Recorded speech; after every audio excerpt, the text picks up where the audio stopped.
1955년 10월 14일 금요일 아침이었어요. 33살의 도로시는 출근하는 남편 로버트에게 늘 하던 인사를 건넸습니다. See you tonight. 하지만 그게 마지막이었어요. 남편은 공장 사고로 영영 돌아오지 못했죠. 그로부터 70년이 흘러 103세가 된 도로시 할머니가 우리에게 말을 합니다. 인생의 진짜 비극은 삶이 짧은 게 아니라 우리가 마치 영원히 살 것처럼 착각하며 오늘을 낭비하는 것이라고요. 안녕하세요 여러분, 주아쌤입니다. 오늘은 100만 명의 가슴을 울린 도로시 할머니의 이야기를 통해 우리가 죽음의 문턱에서 가장 후회하게 될 인생의 착각과 후회 없는 삶을 위한 3가지 법칙을 전해드릴까 해요. 도로시 할머니는 남편을 잃은 그날 밤 식탁에 앉아 맹세를 했다고 해요. 다시는 하루도 낭비하지 않겠다. 매 순간 사랑하며 살겠다. 하지만 여러분, 103세 할머니의 솔직한 고백을 들어보세요. 그녀는 그 약속을 거의 즉시 어겼다고 합니다. I remarried, got busy with work, the boys grew up. I told myself I was doing fine, that I'd learned my lesson, but I hadn't. Not really. 할머니가 전하는 진짜 교훈은 인생이 짧다라는 그런 뻔한 말이 아니에요. 우리는 너무나 쉽게 잊어버린다는 사실이죠. 우리는 다시 시간이 충분하다고 믿기 시작하고 소중한 사람을 또 당연하게 여기는 망각의 늪에 빠집니다. 그래서 우리에겐 단순히 결심이 아닌 삶의 법칙이 필요한 거예요.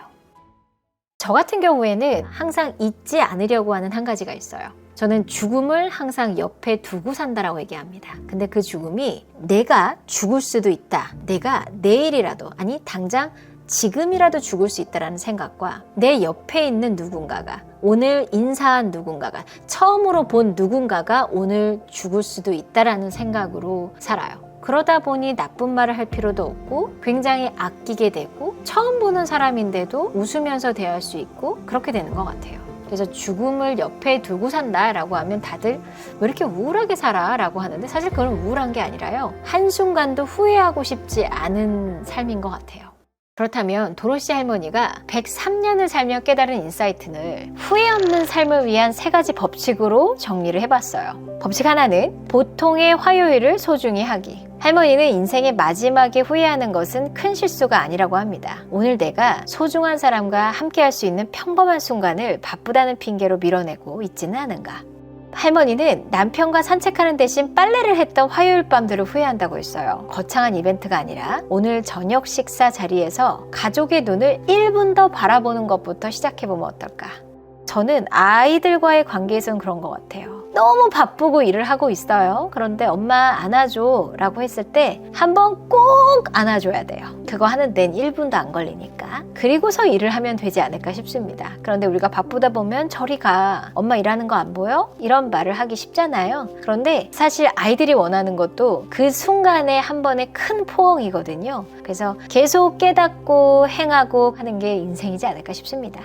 법칙 2번째는 나중이라는 환상을 깨기. 할머니는 단언합니다. Later, 나중은 절대 오지 않아요. 여행은 은퇴 후에 해야지. 효도는 돈이 좀 더 생기면 해야지. 그때가 되면 무릎이 아파서 못 가고요. 부모님은 또 기다려주지 않죠. 지금 당장 연락해야 될 사람을 한번 떠올려 보세요. 그리고 전화해 보는 거예요. 그리고 사랑한다고 얘기해 보는 거예요. 그렇게 스케줄을 넣어서 하다 보면 일상이 되지 않을까요?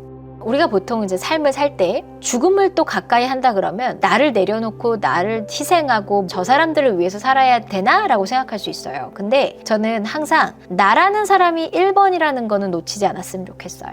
가족이 제일 중요해. 하다 보면 나라는 사람이 없어지는 분들이 많아요. 그러면 번아웃이 와요. 나를 위해서 필요한 시간을 반드시 마련을 해야 돼요. 엄마한테 효도해야 돼, 아빠한테 효도해야 돼, 매일 전화해야 돼, 이런 것들은 그들과의 관계에 있어서 후회하지 않기 위한 나의 행동이지만 나를 위한 산책의 시간, 나를 위한 독서의 시간, 나를 위한 운동의 시간, 이런 것들은 반드시 필요하다고 생각합니다. 자, 3번째 법칙은 기억하고 돌아오기. Remember and return.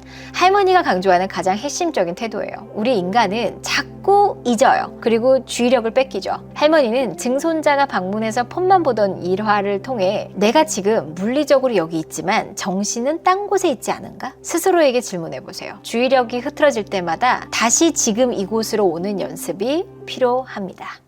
현재의 모먼트를 즐기고 지금 모먼트에 나를 자꾸 끌어오는 연습 너무 중요한 것 같아요. 그런데 쉽지가 않기 때문에 계속 생각을 해야 되는 거죠. 돌아오자, 돌아오자, 돌아오자. 이렇게 하다 보면 그렇게 되지 않을까 싶어요. 저도 쉽지는 않습니다. 영상 후반부에 도로시 할머니는 정말 가슴 뭉클한 이야기를 들려주세요. 이른이 넘은 아들이 매주 일요일 면회로 오지만 할머니는 아들이 차로 걸어가는 뒷모습을 보며 이게 마지막일 수도 있겠다라고 생각하신대요. 이건 절대 비관적인 게 아니라 삶의 유연함을 인정하는 가장 정직한 자세일 수 있어요. 저는 행복이라는 게 단순히 찾아다니는 파랑새 같은 게 아니다. 무언가를 찾는 대상이 아니라 그 수많은 방해물을 뚫고 치열하게 선택해야만 얻을 수 있는 거구나 라는 걸 깨달았어요. 결국 후회 없는 삶이란 나를 눈멀게 하는 망각에 맞서서 매 순간 내 삶의 주권을 다시 찾아오는 치열한 과정인 것 같습니다. 오늘 도로시 할머니의 이야기 중 여러분 마음을 가장 울린 문장이 뭐였어요? 지금 혹시 당장 생각나는 연락하고 싶은 사람 있었어요? 나중은 절대 오지 않아요. 할머니의 경고를 기억하면서 오늘 여러분이 실천한 작은 행동 한 가지 댓글로 한번 남겨주세요. 여러분의 소중한 하루를 응원하며 저는 다음 영상에서 찾아뵙도록 하겠습니다. 감사합니다.